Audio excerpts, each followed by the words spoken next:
Welcome to the first series of Conversation on Value, a podcast on traces and dreams about how to reframe value in business and society. I'm Valeria, and I've been working on the question of value for more than 20 years. Today, Julie Sedivy and I talk about the interplay between language and emotion in creating identity and the value of this connection. Julie is a language scientist and a writer. She has a PhD in linguistics and has done pioneering research in psycholinguistics. She has written for academic audiences as well as non-academic.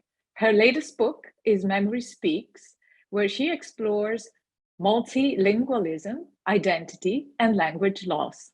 Conversation on Value is a podcast about how to reframe value in business and society. I'm Valeria, and I've been working on the question of value for more than 20 years. Hello. I am so excited to meet you finally after reading so much about your work. Tell me a little bit more about your background. Sure. Well, I guess my story begins in childhood when I was born in what was then Czechoslovakia. My family left when I was just shy of 2 years old. So this was shortly after the Russian invasion of Prague. Then we kind of bounced around Europe for a little while, between Austria and Italy for a little bit. And when I was about 4, we landed in Montreal, Canada.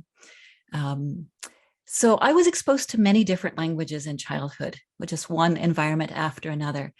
And it wasn't until I was about 5 years old, when I began kindergarten, that I systematically started to learn English. And then that quickly became my dominant language.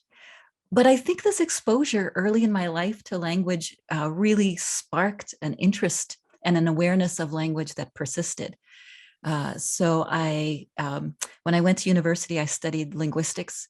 I ended up doing a PhD in psycholinguistics, which is at the intersection of psychology and language. And I spent about a dozen years on the faculty at Brown University.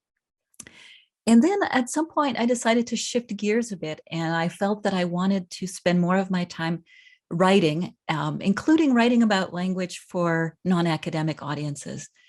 I felt that much of the academic work was really kind of constrained to the academy and to the lab where I did my work. And to me, language permeates everything we do as human beings. So I wanted to be able to communicate that aspect of language from the perspective of my scientific knowledge.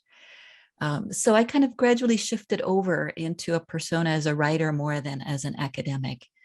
And I've recently published a book on the experience of language loss and multilingualism and what that means for individuals and for societies.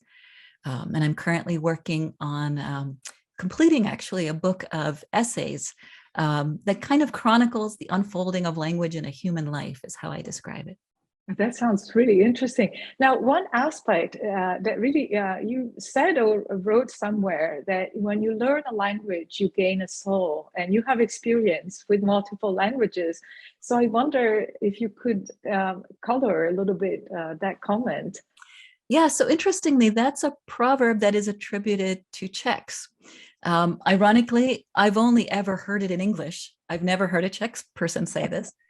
But I think the idea is this, right? So for many monolingual people, there's a tendency to see language as kind of the equivalent of a computer code. It encodes information that we pass back and forth between each other. But language is a lot more than that, in that it's completely embedded in our memories. Like everything else that we know, that we've learned, it's really intertwined with our embodied memories. So that means that along with each language you learn, you learn it in a particular context, and that comes together with certain experiences, with certain relationships, with certain cultural norms. And all of these things are just kind of accumulated along with the language itself. So you don't just learn a language, you also keep together with that language everything you've ever lived in that language. And those experiences can be very different, one language from another, depending on your life experiences. So for many people, for example, who learned one language in childhood and then learned a second language later in life, maybe in an academic context or a professional context, those experiences are going to be very, very, very different from each other. And their capabilities in those languages are also going to be very different. That's interesting. So one aspect of that, I suppose, is when we're migrants. I can relate to the migration because I came to the US when I was an adult, actually young adult. So we can tell from the accent. Yes. But when we're migrants, then what happens is we start favoring the language in which we've migrated into. And then I think you wrote somewhere that in our own community, at home, maybe in the family, with other native speaker of our native language, our language then stops evolving and sort of, can you tell me a little bit more about that mechanism? Sure. So languages are so fluid. It's not like once you learn a language, it's installed in your brain, right? Again, the computer analogy is completely wrong. It's a fluid thing, and it becomes more or less accessible depending on how much you use it. So there's very strong evidence that people who move from one linguistic environment to another, very rapidly, their native language, even though it might be the only language they learned until adulthood, begins to shift. They begin to pronounce words differently. Their concepts in those languages begin to morph a little bit and start to resemble a little bit more the concepts of the new language in which they're now steeped. And over time, they might find that they have trouble finding words. You might find yourself, for example, more often after spending a lot of time in the United States, it's more difficult to access Italian words. And then when you go back to Italy, you're re-immersed in that environment, and now suddenly things come to the surface a little bit more readily. So we're incredibly susceptible to our very recent experiences in a language, as well as our long-term experiences in a language. Now, for most adults, the changes are fairly subtle. Mostly in terms of accessibility, maybe your complexity of expression is reduced somewhat, usually temporarily, so that if you re-immerse yourself in the home environment of your native language, then that comes back again. But the effects are seen very dramatically for people who move from one country to another as children. So it's very common to see cases where children ages 3, 4, 5, 6, 7, 8, or even a little older, they appear to be very, very fluent speakers of their native language. And then as a result of immersion in a new language, they really lose much of that language. Their grammar kind of starts to fall apart.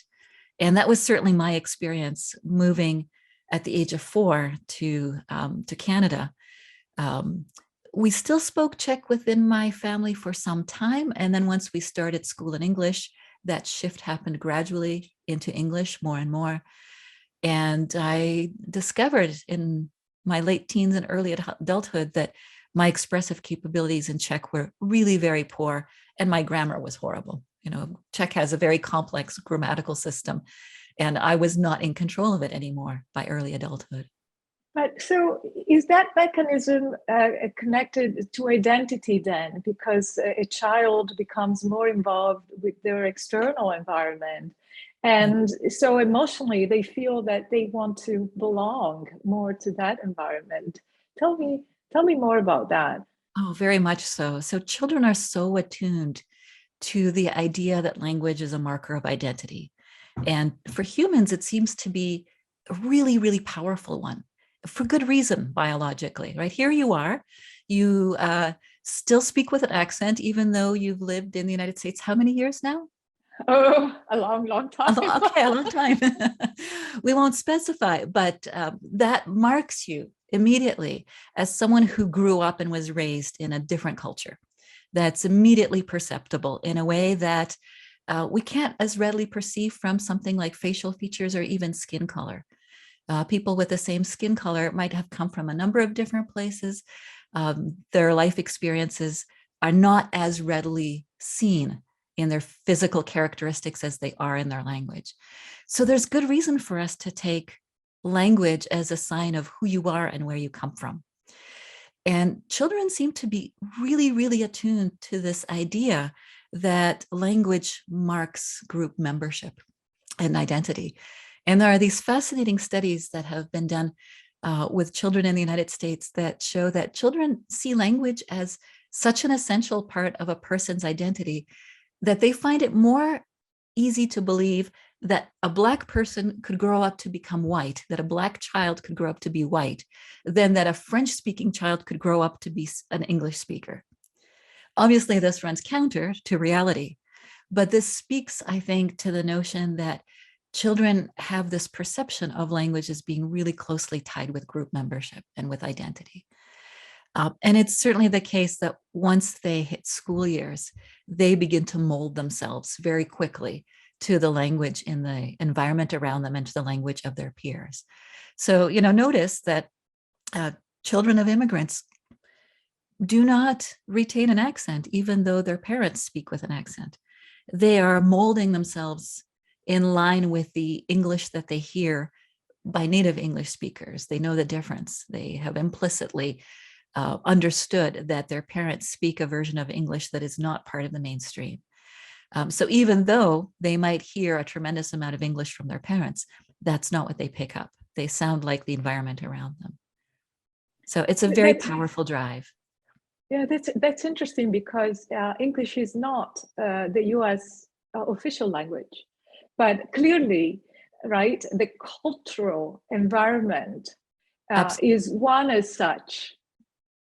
Absolutely. And there are many studies that show that children are very attuned to who speaks which language in which context, and they begin to generate hypotheses about, what language belongs where.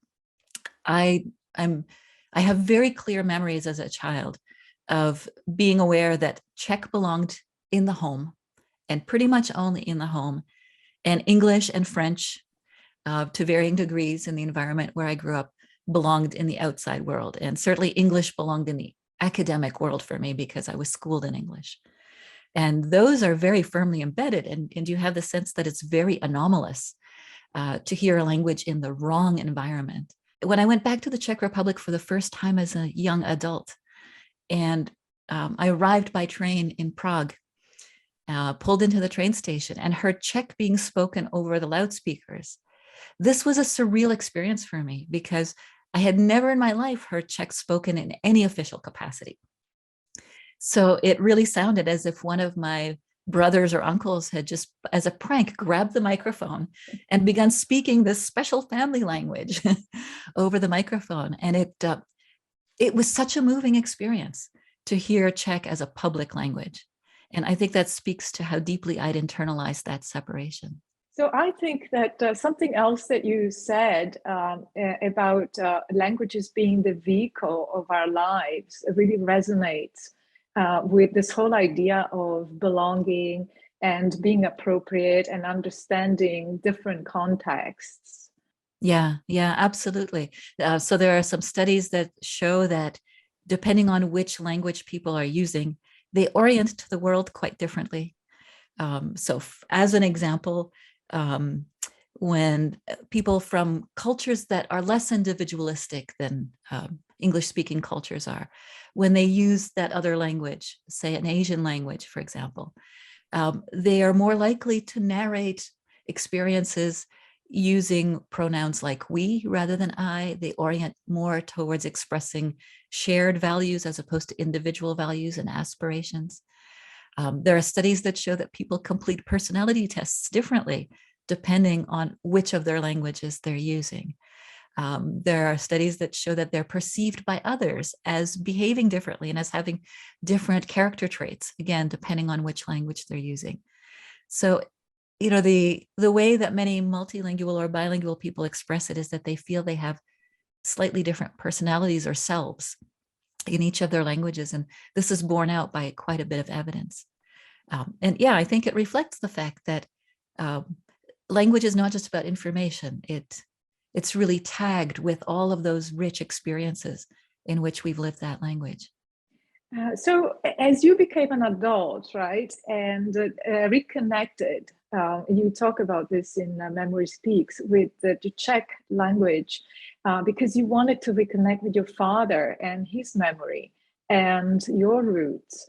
Now, how do you, as an adult, or anybody as an adult, reconnect emotionally with their root language? And how do we select consciously to shift our perspective in different languages? How do we navigate that?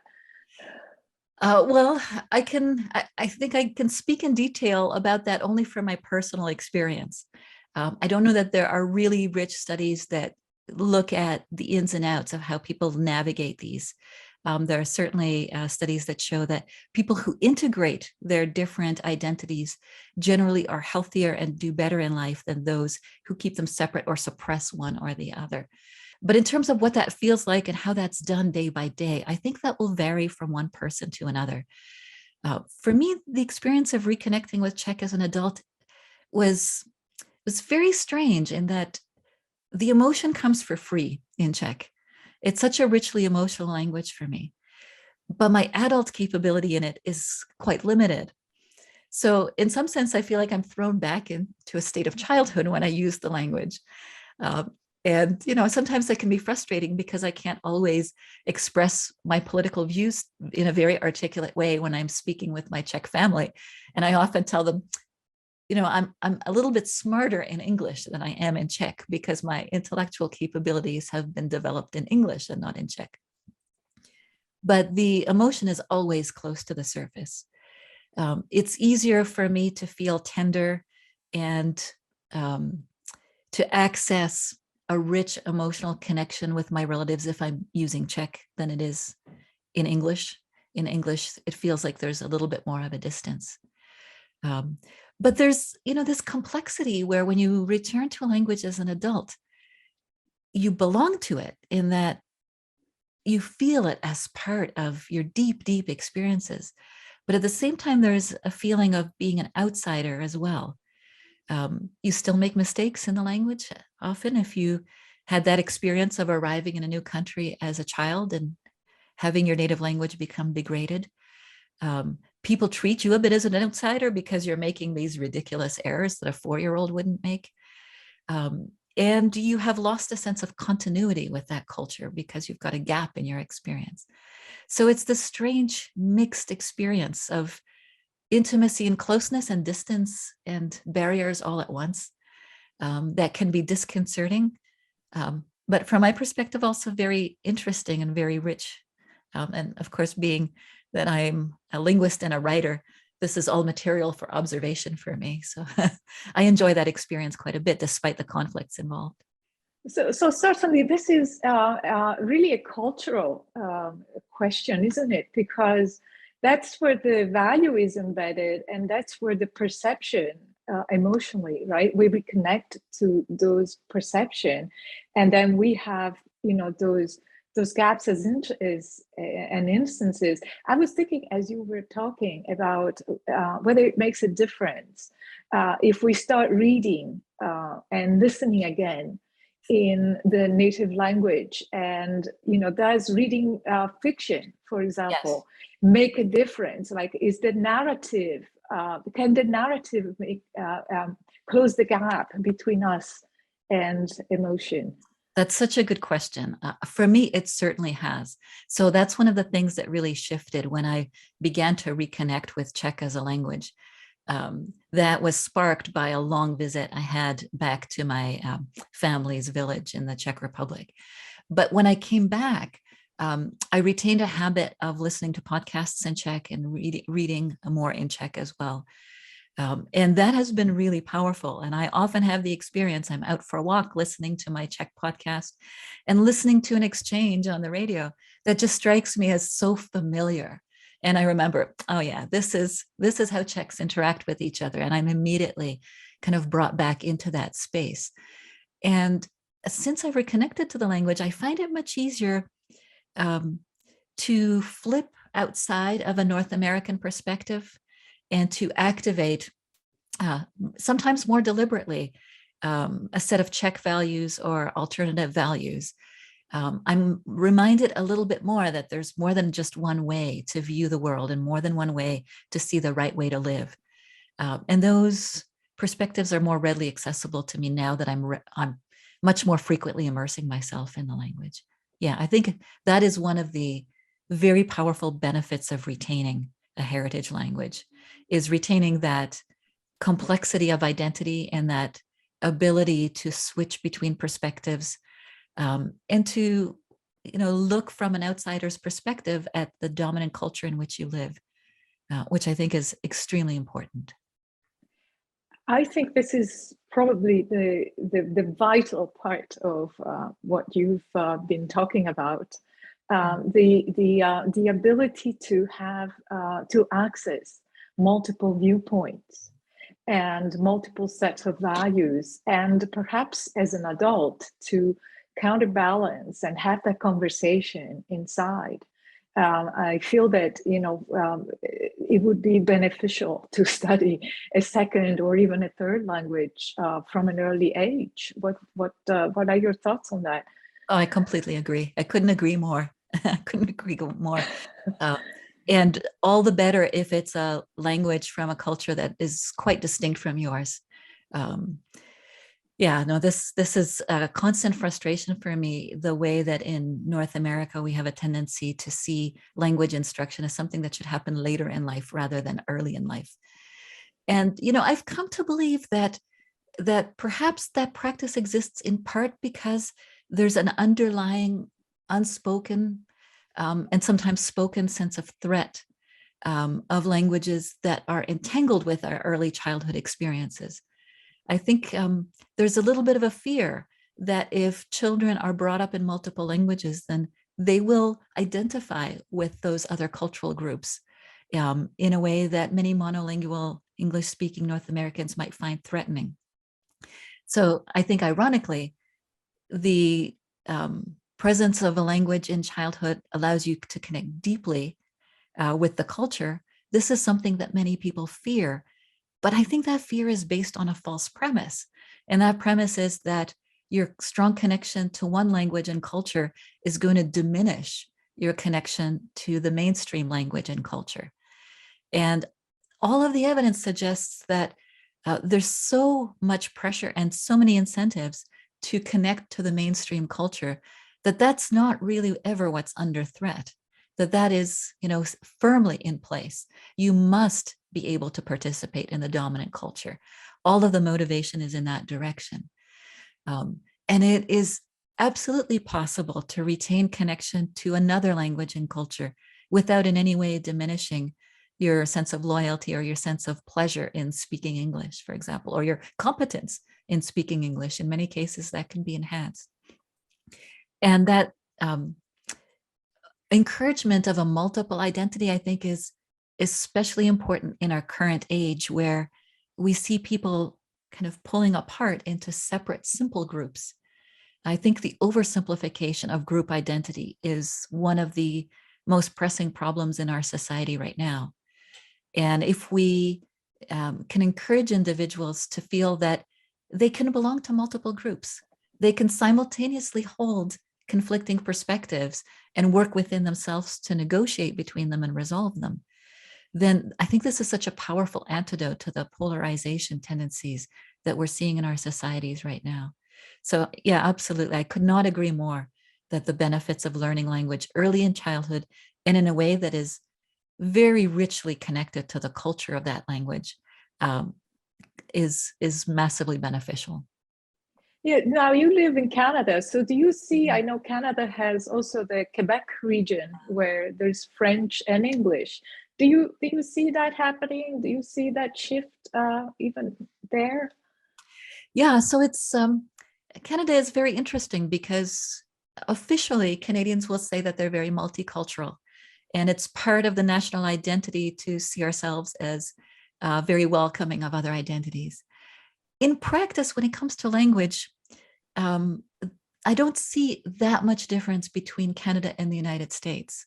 There isn't that much more of an investment in maintaining heritage languages in childhood, for instance. Some provinces are better than others, but it's more of a passive acceptance, the idea that, oh yeah, of course you can speak your language, but the idea that we're going to put resources into making sure that that's going to happen.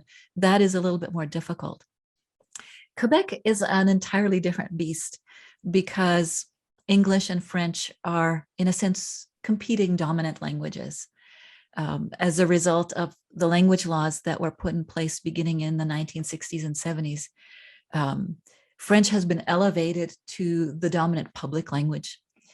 In a city like Montreal, though, you see rampant bilingualism, and more people are bilingual in Montreal now than used to be the case in previous decades.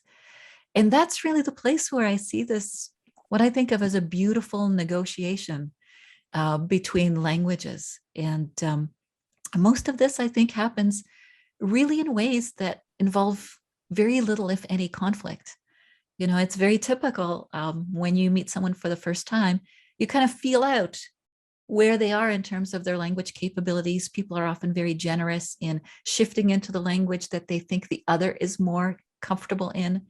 And this kind of permeates in group settings in fluid ways. So to me, this is a beautiful example of how it can be done when people kind of bring all of their various languages together. It kind of organically shapes itself around the individuals who happen to be interacting with each other. The rest of Quebec is a different story. Their English is much less present, and there tends to be a much stronger identification with French in terms of that being the national identity of Quebec, and less of an ability, I think, to operate within this bilingual setting. Do you feel that with the English shifting more as the dominant language of commerce and business, like technology, e-commerce, do you feel that that is losing us that texture and nuance of many culture coming to even to commerce, right? Commerce used to be at the borders and people from different places came together. Yeah, I think that there are definitely some downsides in assuming a default language of commerce, technology, science as well, in many cases, science and intellectual scholarly pursuits. It seems very practical, and there's something unifying about that. But at the same time, there's this dynamic, especially in North America, where we bring people from all over the world to work in our companies and in our universities. And then the implicit assumption is because everybody has English in common, that is the language we're always going to be using. Very different story in Europe, where people are constantly negotiating among different languages, and there isn't one that is quite as dominant as we have English here in North America. And I think this has really some deep practical consequences as well. So imagine a company or a university where everyone is using English, but their experiences and abilities are often tied to different languages. So if they're only speaking in English, then maybe some of their strongest capabilities are not being fully expressed. For instance, I can imagine that someone who has been trained to operate at a professional level in English might still find themselves less creative in English. They might have less richness of associations that are connected to English than to their native language. So when they're in a brainstorming session, they're not drawing on all of those links in their memory that they might have in their native language. Or their social capabilities might be much less developed and nuanced in English than in their native language. So imagine two people whose native language is Chinese, and they're operating in English within this English setting because that is the expected default. Their relationship might not have all of the subtleties, some of the connections that they might be able to form had they been using their native language.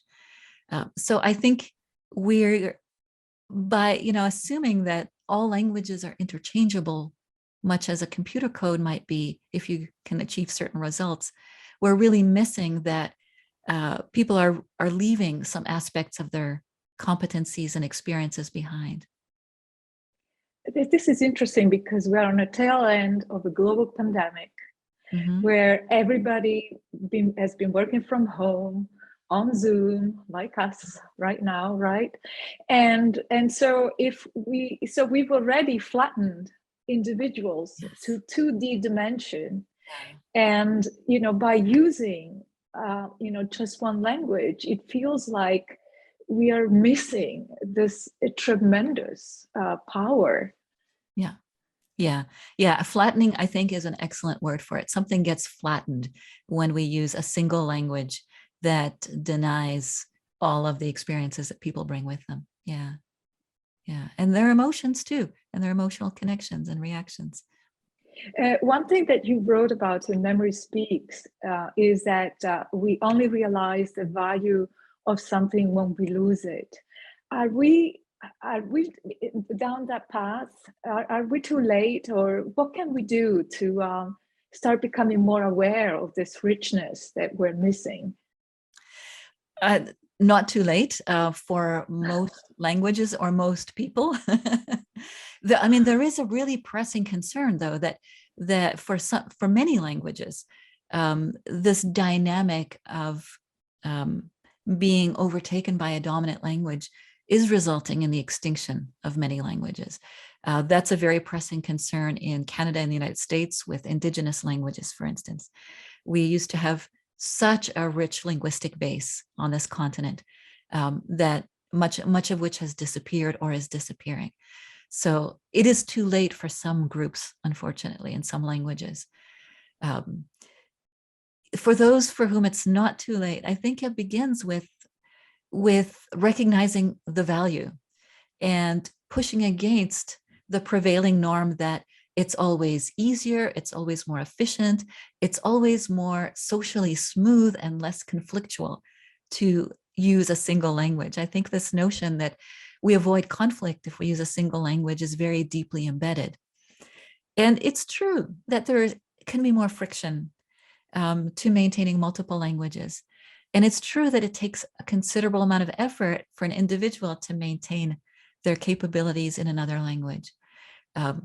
So those costs are real. I don't want to say that it's cost-free, but I think that being able to avoid that flattening that you're talking about really depends on recognizing what is lost. And that's really what I tried to do in my book, is to articulate as clearly as I could what we're missing when we pull away from the effort that's involved in maintaining multiple languages. And that is that emotional component and the richness and creativity and the ingenuity and the culture, isn't it? Yeah, I think it's not an accident that so much innovation in North America has been done by immigrants. I think it's, in my view, that's not surprising, because if you're constantly having to work between cultures, you're having to question the way that things have always been done. You're not just slotting yourself into a set of norms that you're operating by without looking at it from the outside. So I think those abilities that you can develop as a bilingual and bicultural person really permeate in many, many different domains. I wish a long, long time ago I worked with children, and I witnessed, we were outside at a restaurant with a group of children, and there was a Japanese grandmother, a Japanese family with a grandmother, and the little child, it was on a high chair, and another group of children, and everybody defaulted to English. Yeah. And you could see this little Japanese child, he looked at, it was being raised trilingual, actually, or the children were being raised with multiple languages. And you could see this little child looking at grandma and then looking at mom and looking at everybody else. And all of a sudden, he started saying a word here and there in Japanese. Almost as a way to bring it back to Japanese. It was almost like including that grandma. He realized grandma wasn't part of the conversation, and it was translating for her. Oh, interesting. Interesting. Yeah, no, this, as you were describing this incident, I mean, that child taking in what's happening here is part of that process that I described earlier, that kids are just absorbing all of the social rules around languages and the inclusions and exclusions. Yeah, absolutely. And that experience of translating for the older generations is so common among immigrant children. And to see you describe that as being part of a child at such a young age, that's really interesting. Yeah. Yeah. Do you feel that we are emotionally whole when we're children, and then we sort of, in our need to belong, we sort of start taking on all of these different rules? What happens? Do you have experience with this? Have you looked at research? I'm not sure what you mean by being emotionally whole. Well, I feel that this child didn't feel like it was wrong to speak different languages at the table, Right. when Right. everybody else did, right? I mean, Mhm. he didn't feel pressured to Yeah. to Well, conform. I think there's quite a bit of research that uh, children do fairly early in childhood. So I think beginning ages 3, 4, and 5, they have very highly developed theories about who speaks what where, and they strive to slot themselves into those rules. I heard an anecdote of a person describing how in their particular family, French was the language that was spoken primarily on the mother's side of the family, which was mostly females in the child's experience, and how weirded out a child was when for the first time he heard a man speaking French. He had kind of developed this theory that women speak French. And then when that was violated, that seemed strange to him. So the theories are not always correct that children form, but they are based on their experiences and what they see, the evidence in front of them. They're absolutely formulating them. And yeah, that sense of belonging, I think that striving to belong occurs very early in childhood.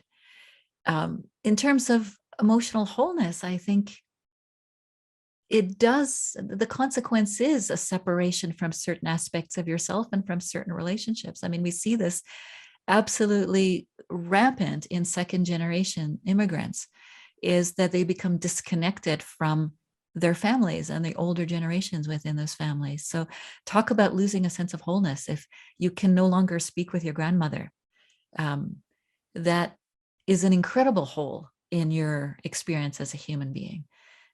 You no longer have the continuity of transmission of emotion, knowledge, experiences across generations. So I think to me, that's the most profound impact on the wholeness of an individual, is that loss of ability to connect to where they come from. I wonder if that's also wholeness of the world. I feel strongly that it is. I think our tendency, especially in North America, is to see discontinuity as a normal thing. We have even these ideas that disruption is good. And I think maybe that frame of mind is in part a consequence of the fact that we are an immigrant nation, but we're an immigrant nation that has consistently become disconnected from its roots, and that this is the normal part of the experiences of most people who have come to North America, who are non-Indigenous people. So we think it's normal to have a lack of continuity and to have constant disruption and one culture and set of ideas overwriting another. And I think that comes with, certainly some creative drives and some push to innovation, but I think there's a lot of loss, and I think a lot of floundering that occurs as a result, a lot of sense of not knowing who we are. And I think we're seeing the consequences of that in our culture. Thank you again for joining us for this conversation on value. I'm your host, Valeria Maltoni, and I hope you'll join us again for our next conversation on Traces and Dreams. If you enjoyed this episode, please share it with your network and subscribe.